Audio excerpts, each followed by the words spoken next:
Hey, everybody, I'm Chris Cuomo, and I say, let's get after it. And listen to this. I got a story for you that will lead us into the news. Food for thought. I had a revelation today, my brothers and sisters, and it gave me the answer to the questions that you ask me most frequently. So, I'm playing one-on-one, which they now call 1v1. Did you know that? Anyway, basketball, right? My son and his buddies. One of them is the captain of their team, like 6'6", going to college to play. And at one point, as he is killing me, mercilessly backing me down, overpowering me, playing to advantage, throwing every one of my shots into a different time zone, he knew I couldn't deal with it. He knew it wasn't fair, but he did it anyway. And I thought to myself, this has to stop. It just has to stop. It can't keep going that way. Now, the problem is, it did, and it killed me. But I realized in that moment that that's the answer, not getting killed in the game. It's that when I say the party system game is killing us and we have to break it, what you guys always have to say is, how? You say, I get you, I'm with you, I don't like the party either, but what do we do? And I say, leave the parties. And then I feel the same thing you do. Nah, what do you mean leave the party? Well, then I can't participate at all in a lot of states. So then what? Then I'm really not even involved. That's true. However, there is a better answer for a first step. The thing that's killing us is what? How they conduct themselves with each other, right? That's the game. All about advantage, all about finding a way to show the other is worse so that you always have two bad choices, leave it there. And that's how we got stuck with the two worst choices in presidential history with Trump and Biden. Now, you saw it with political warfare, dueling congressional probes, political prosecutions. Then it does what everything else does that's an infection. It spreads. The toxicity spreads.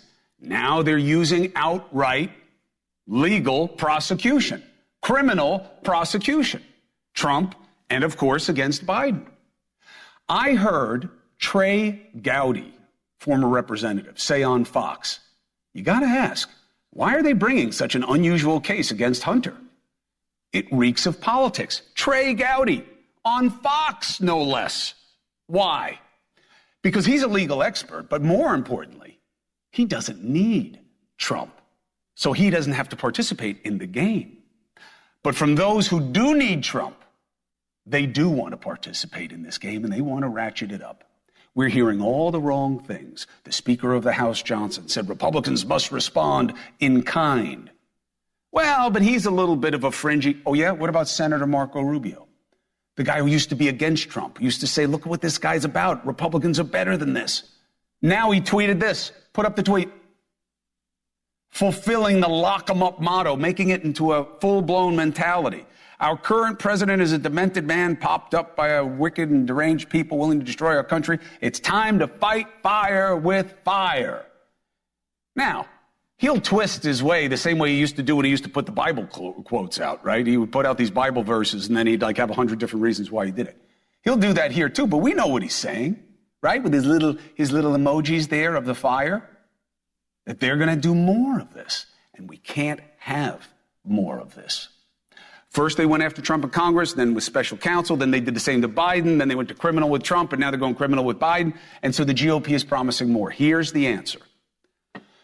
So many are living out their political involvement where now? Social media. Certainly true with the frenzied fringes, rather. That's why they're becoming more viable, because on social media, a minority can be magnified, especially when you have a lazy media. And we do. And it's easier to cover what's happening on social media than actually try to understand the country.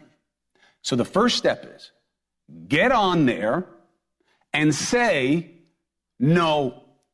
Tell them no more. The people on your side. Tell them it has to stop. Every time you see a tweet like Rubio's, go after it. Go after it and say, no, Senator, I'm a Republican. I don't want that. Work on policies.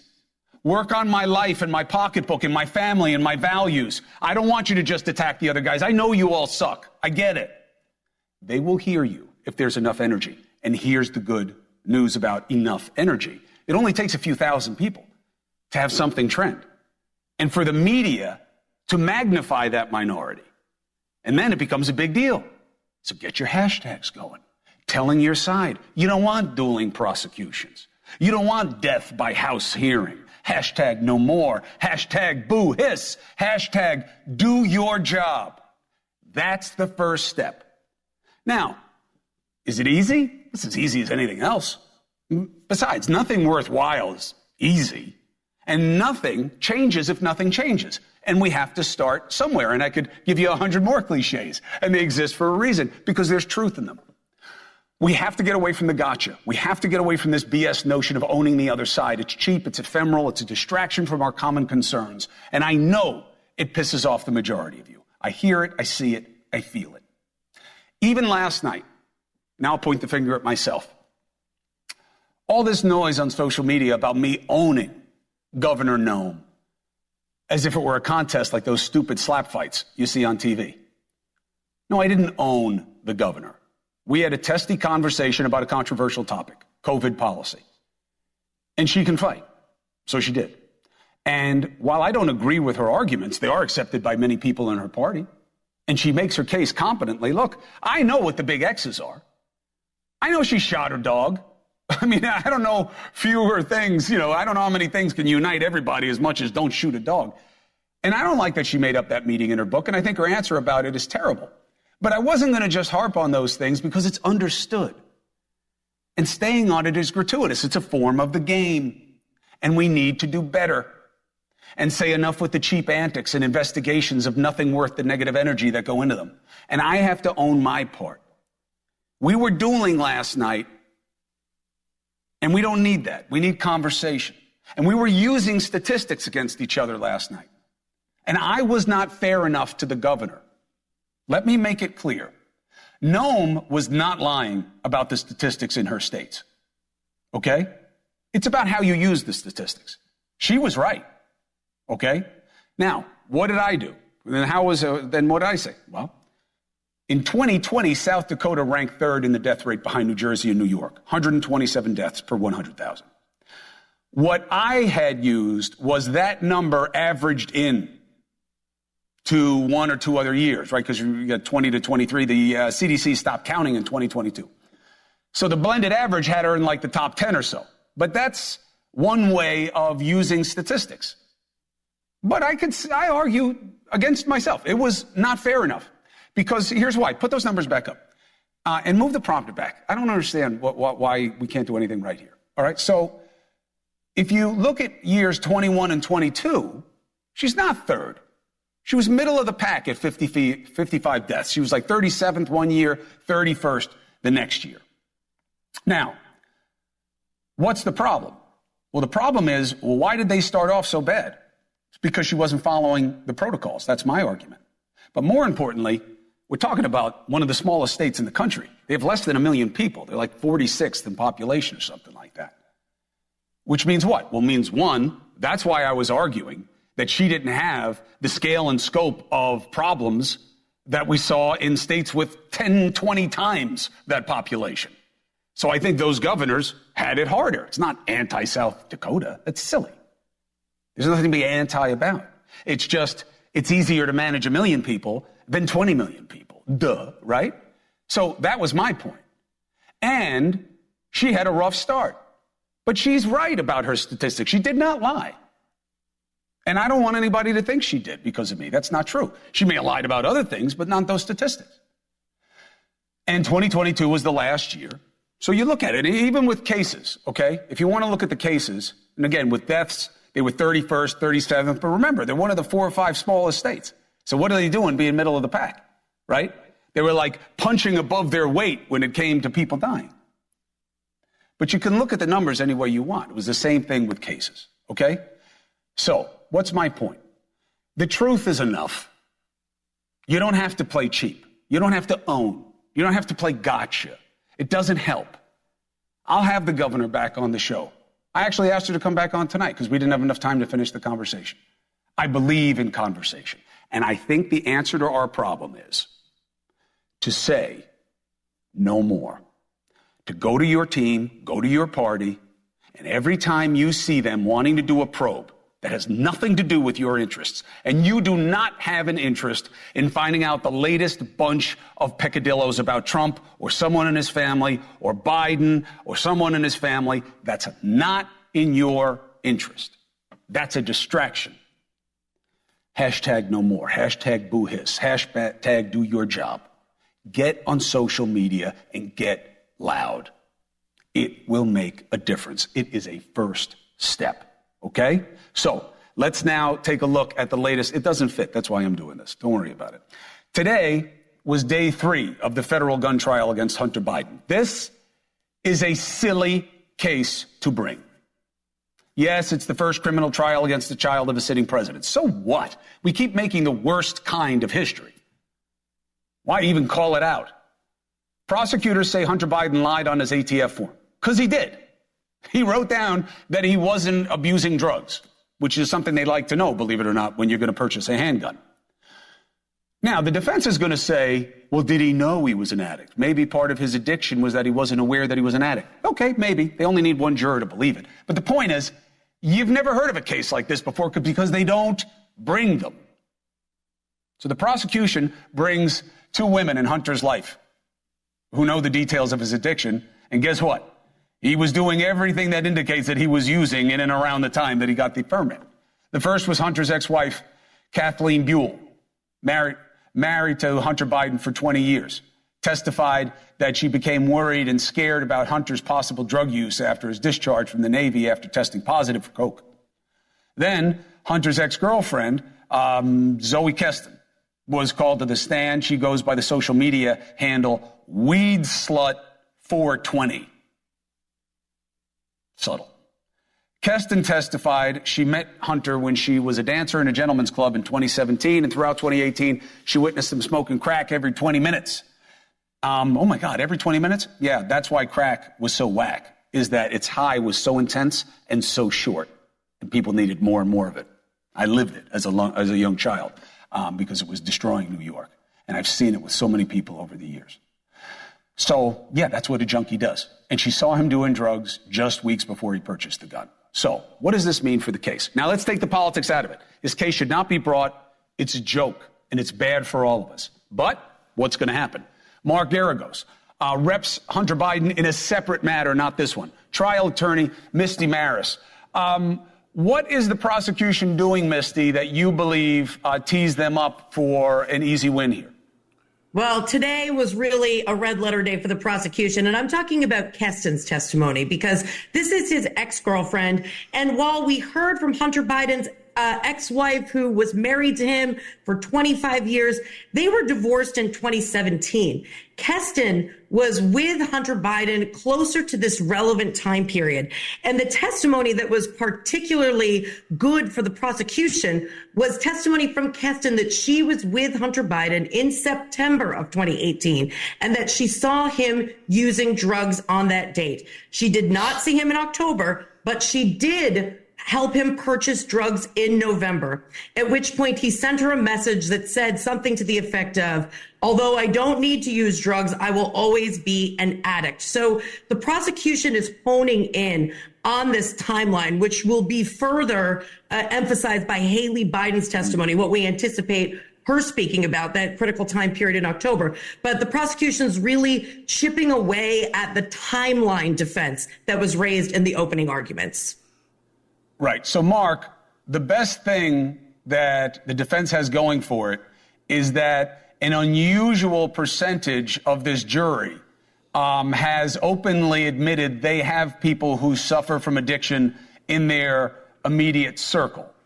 And that plays into an understanding of how addicts can behave.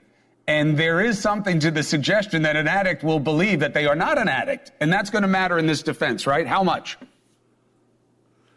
I think quite a bit. I will tell you that in trying cases, I'm now, I hate to admit it, going to my 5th decade, I can't remember a case that involved either mental health or substance abuse where during jury selection, fully half of the people involved didn't admit that somebody extremely close to them, not a cousin or somebody, I'm talking brother, sister, father, mother, had issues. And that's what we have here. And I will tell you that the one thing, and there are so many parallels, I was listening rapidly at your opening because we've been commenting, obviously, on the Trump trial in New York and how that case was lost as soon as it was in jury selection, and you would expect prosecutors to make decisions not to bring cases like that.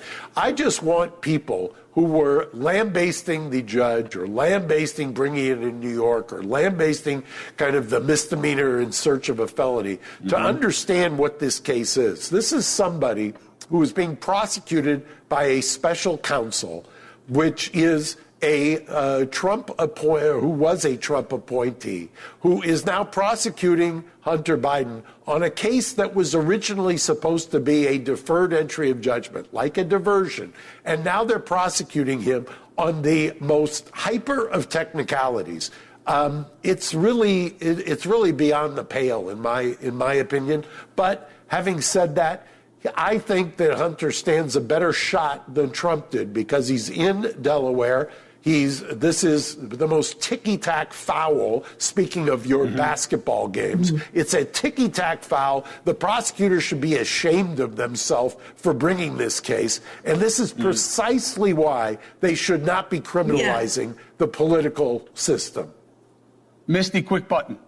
Yeah. So, Mark, obviously, you're brilliant. And I agree with a lot of what you said, maybe about why the case is being brought, but it is being brought. And these laws are in place from a public policy perspective that people who are drug users and abusers should not have access to guns. And so, yes, I agree, the form. And I'm looking at the form, and I don't even know if you get around the are you an addict? Because the other part of the form says unlawful user of or addict. So I do think there's a distinction there. But the other piece of this is the possession. Can I just note that the form is one part, but the possession of the gun while using drugs is the other piece that I do think sometimes gets lost when we speak about this case. But Misty, I think you would agree with me. How many people that you've represented and I've represented who were users or substance abusers, who literally, not the first time, not the second time, not the third time they get arrested, are still in denial? I mean, and people are very, very close to me who are in denial. You can have interventions. They don't know. They don't recognize it. Me too. They believe it more than OJ believes he didn't commit murder. Listen, Mark, let me go because I got time, but I'll tell you what. I don't think, back to the political, they shouldn't have brought this case. It's just an extension of what we see in this battle to the bottom between the two parties. It's painfully ugly and obvious. But I think it can do two things. One, make people be disgusted and say no more. This is just crazy. What a waste of our time. Then it can also make people have a little bit more of a sensitivity about how real addiction is in our society. You know, right now, they've been just playing to the stigma of it, right? Hunter Biden's such a junkie. Look at these photos. He must be guilty of anything we want him to be. I'm hoping that this opens up the reality to people that, you know, we got to think about people who are addicted because it's not bad behavior. It's a sickness. Yeah, Chris, I'll just tell you, I'll leave you with this. I had a friend a veteran criminal defense lawyer when I was a young guy. He used to say, you know what the difference is between the mafia and the DOJ? At least the mafia spares the women and children. And here, the DOJ has proven they don't. Look, it's about who's pulling their strings. Misty, you laid it out perfectly. Thank you very much. I'm sorry to color you guys with politics, but how can I help it? All right? I mean, it's splashed all over the place. Brother Garagos, as always, thank you very much. All right, we're going to take a break. 4 minutes, 5 seconds. A new Wall Street Journal article titled Behind Closed Doors has them getting a lot of reporting from people who are anonymous, but around Biden saying he's in decline and it's getting more accelerated. It's accelerating faster. Now, the White House answered that these people are anonymous because they don't really know Biden, but let's debate it, okay? Trump's going to be 78 next week, but does that matter, or is it how he appears to function? I'm sure you wouldn't want to change places with either of these guys except for bank accounts, but let's debate it. Wall Street Journal has anonymous sources around Biden supposedly saying his decline is accelerating. The White House blasted the story. Said, you mostly cite the accounts of Republicans, like former Speaker McCarthy, who spent time with the president. It's not a real story. It's not true. In November, Biden's going to be 82. Next week, Trump turns 78. These are not the best of us, okay? This is what the parties produce. However, 9 in 10 of you think Biden is definitely too old for a second term. Let's bring in two guys to debate what, let's be honest, this is the main issue in this race. They are on the same side of the political spectrum, these guys, but on very different ends of their side. You got Cenk Uygur, the host of the Young Turks, and Chris Hahn, NewsNation contributor and host of the Aggressive Progressive podcast. I love saying it that way. So, Cenk, you are no Trump fan. But when you look at Biden, you see somebody that just can't get your endorsement. Why? Yeah, so the reason why I'm so frustrated with Biden is because I really, really want Trump to lose. So the Democrats are crazy. He's costing us about 10 points. That's what every poll indicates. When I first started saying this, 77% of Americans thought he was too old. Now it's 86% of Americans saying he's too old to serve a second term. How much clearer does it need to be? Look, I think the Wall Street Journal article is a bit of a hatchet job, mainly by Republicans. I don't think the White House is wrong about that. But it doesn't really matter because it resonates because we all have eyes. We've seen him make massive mistakes, thinking that he was vice president when during COVID, mixing up his cabinet secretaries, mixing up foreign leaders. And then you just look at him. I mean, that clip you just showed where he's like frozen and doesn't know what to do. This is a disaster. It's political malpractice to run him. If this is the most important election of our lifetimes, it's not too late. Biden can drop out and become a hero, and we can actually beat Trump. What do you think of that, Chris? I think this is the exact kind of story I'd want to come out 3 weeks before a debate so that when I crush Donald Trump in the debate, people are saying, why were they saying he was old? His expectations are being lowered to a point where even with his bad knees, he'll easily step over it. So I think Biden is going to beat Donald Trump. I think when they are standing next to each other on the stage and the American people say, this is the choice. Chris, let's just stick to the perceptions of his decline. Why do you believe perceptions of his decline are exaggerated or inaccurate? Because the man has a record of accomplishment to run on, and he is still getting things done. He was able to just recently negotiate with members of Congress on that border bill. It didn't get passed, but he was the guy leading those efforts. The man is on the job. We are youth obsessed in this country, which is, it's why we don't call Cenk's show the middle-aged Turks. We call them the Young Turks. It's why you and I are in the gym every day. It is what it is, right? And I think that Joe Biden is old. Of course he's old, but he's experienced and he's wise. And in the second term, people could carry him around on his back so we don't have to see him walk anymore. So, Cenk Uygur, I got crushed today playing basketball with my son and his friends. That's how I led off the top of the show, that I had a revelation while I was getting destroyed that this has to stop. And that's what I want people to tell the members in their parties. When they see them doing this lawfare stuff and playing cheap ball, tell them no more on social media. That's the new megaphone. But are we making that mistake in reverse in Biden of just looking at these negatives about him and realizing, hey, we're not recruiting him to play one-on-one basketball. We're recruiting him to do this job of knowing the right direction for the country and trust the team around him. Why aren't you analyzing it that way? Yeah, guys, we all know this is absurd. Everybody in the audience knows this is absurd. So, look, we could beat Trump so easily. Right now, about 57% of the country doesn't want to vote for Trump. The only reason why Trump is actually currently winning, and it doesn't help us to deny reality, is because we all have eyes. They say absurd things, Chris, like, oh, you should see him behind the scenes. He's a dynamo. Yeah. Nobody believes that. Like, come on. What, he's saving it from behind the scenes? Look, Chris, why isn't anybody talking more? Is it just too late? Is it just too late to remove Biden? because you'd have chaos at the convention, and you don't, it would be such a splintered thing. So I know Cenk believes it's not too late. Do you believe it's too late, or do you believe there's a chance? I believe it's too late unless Joe Biden decides on his own he doesn't want to run. I think he's earned the opportunity to seek a second term. Look, would I rather have a Gen X guy running or a woman running for president of the United States? Of course I would. Of course. Look, anybody who's happy that our choice is between a 78-year-old and an 81-year-old is out of their mind. I agree with that. But Joe Biden has done a great job. He deserves a chance to run for a second term. And unless he doesn't want to, he is going to be our nominee. And I think a lot will depend on what happens at the end of the month at this debate. I think it's going to change a lot of minds, too.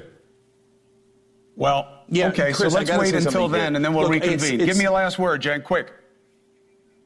Yeah, it isn't about what he's earned. We got to actually win the race. There's two alternatives here. He either becomes known as a giant narcissist who blew this race because of his ego, or he gets a chance to be a hero. Get a Gaza deal done, pathway to two-state solution, drop out, let the delegates pick the new candidate, and we'll be up 10 points.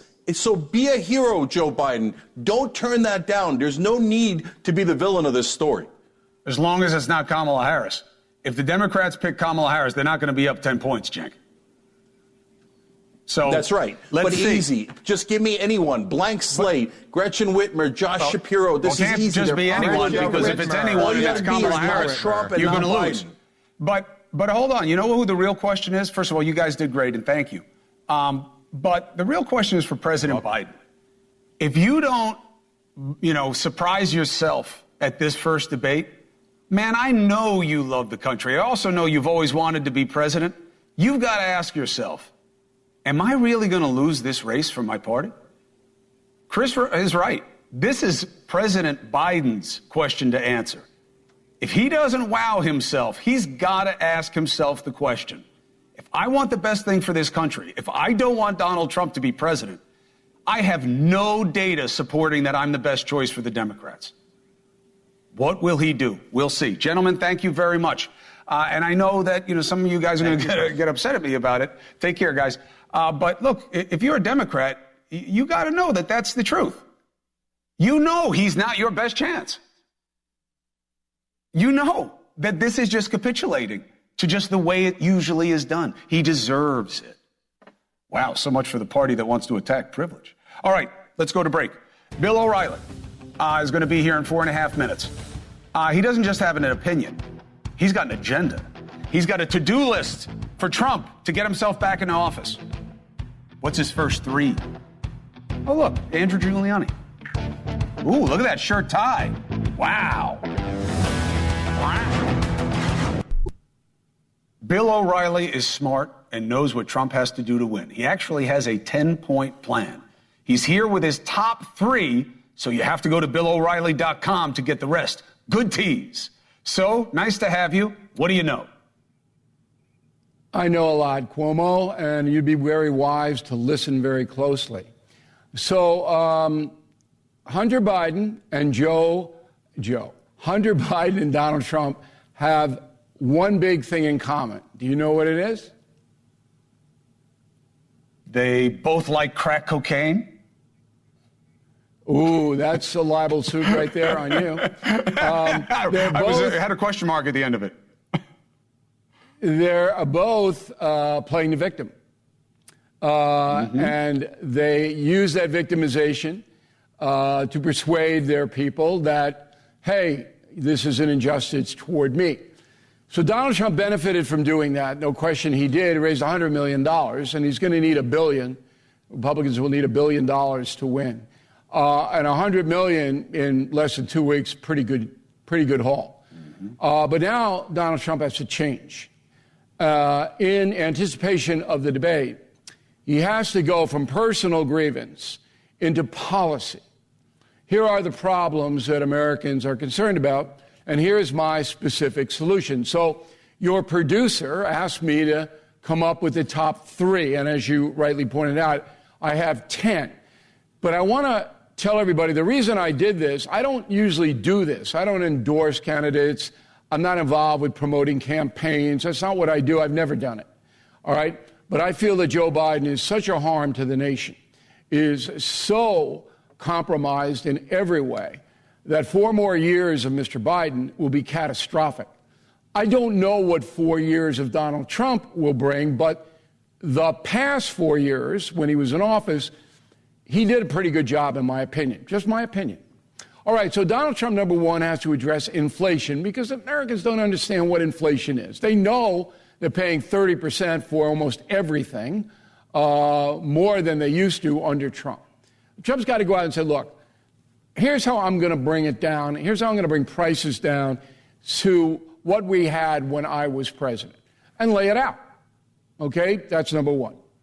Number two, then he's got to address the border, but not the way you think. He's got to address a statement that hurt him, continues to hurt him, that he's going to round up migrants and forcibly deport them. So you can imagine the scenes in the night with little children being hauled out of homes by federal agents and thrown into wagons.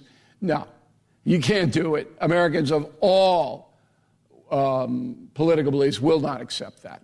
Got to clarify that.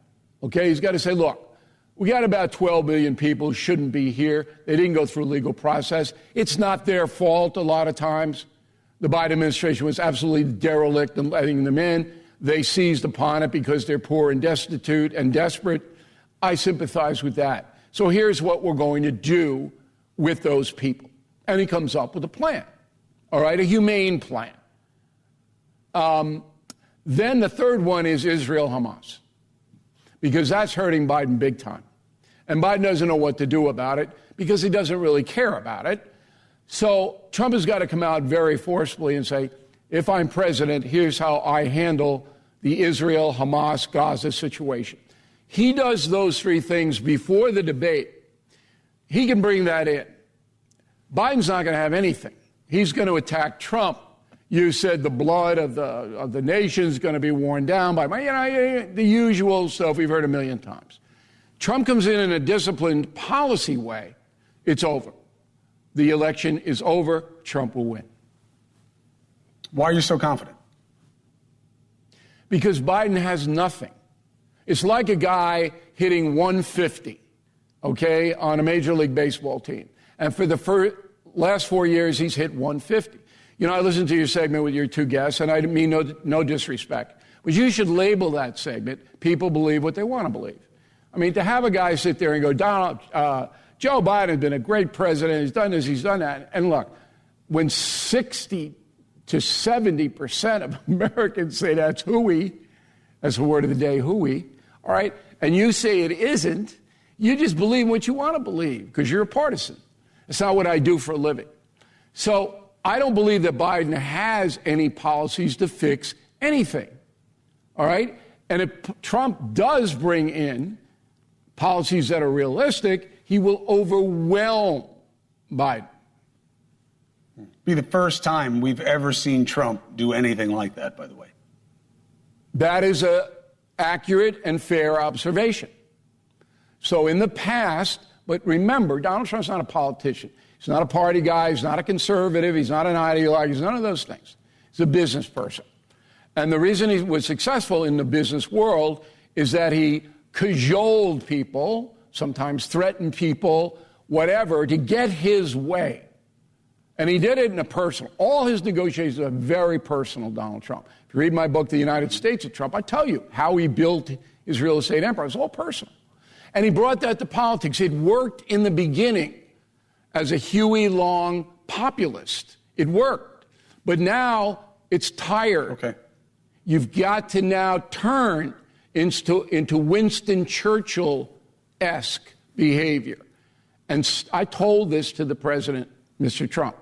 Study how Winston Churchill, who was betrayed by the English people and tossed out of the prime minister chair after World War II, study how he got back. You do that, you'll get back. The word study probably bothered him because he says he doesn't like to read. But maybe he could just take some. Well, you can hire me as a tutor. You can help him along. I know. I was just going to say. But look, it'd be nice to see him shift away from what he's doing right now in terms of just stoking the fringe he wants to win and playing on every stress point. But look, hopefully he listens to you, Bill. Listen, You got your copy of Killing the Presidents, right? Yep. Killing the Presidents. Jeez, I'm delirious tonight. Confronting the Presidents. Cuomo has I get why you said it. Copies. Because I sold 19 on the million bottom, killing books. on the bottom, he has Biden, Teddy Roosevelt, Trump, and Lincoln. On the bottom, it's a very cool pairing. Relevant. Yeah, but you made a comment about Kamala Harris, that she's got no chance. Because I do believe that Biden's not going to make it. He's not. I know you've said that many times. Gretchen Whitmer. Right. We'll see. And when I'm analyzing Kamala Harris, I say, not since Andrew Johnson has there been a worse. Now you got to look it up. Or read Confronting the President. He was a corrupt dude. Anyway, Bill, I got to jump, but I appreciate you. Go to BillO'Reilly.com to get 3 through 10. Okay. No, Andrew Johnson was. Right, I got you. Thank you very much, Bill. That was actually very productive stuff. And it'd be nice if anybody focused on policy. I'll see you soon. 3 minutes, 45 seconds. Up next, the most important people get to have the showtime. You, 844-968-7720.